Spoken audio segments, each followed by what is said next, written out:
Shalom, shalom, peuple de Dieu, bandeko nyonso bolandaka biso na Sentinelle TV1.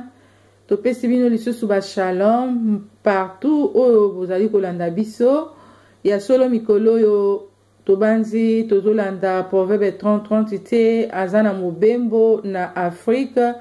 Brazzaville, Pointe-Noire. Et puis ngape mama benama mikolo bolandinga te na zaki mwa libanda mukie mena zongi.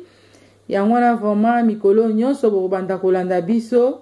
et kala mingi te tokolanda lisusu émission na biso tolobelaka on l'appellera femme et puis tokolancer lisusu appel na bandeko basi pe mibali oyo bozana mingongo malamu oyo bokoki kosala présentation na ba émission vraiment Sentinelle TV1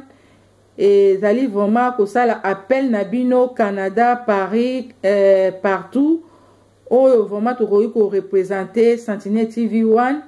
na ba émission culturelle na ba émission toko lancer ngo toko sala émission bimba pona kosala appel na bino oyo nyonso bokoki ko présenter ba émission po ete Sentinelle TV1 ezala kaka pona mama benate pena proverbe te po proverbe ko kozala te ma bena ko kozala te. Mais tous on a besoin na bino pe oyo bokoki ko présenter ba émission ya malamu ya kitoko pona mokili mobimba ba koka ko bénéficier na zela na bino.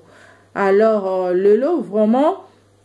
ezali semaine na biso tozo banda lundi et bandi déjà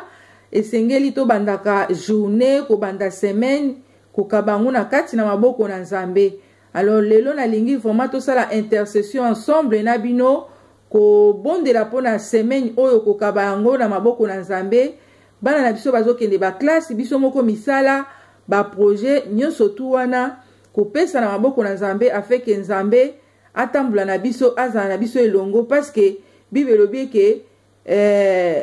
soki ye akobatela te ba oyo nyonso bakoki kobatela bakosala musala pamba yango esengeli nyonso tu wana to kaba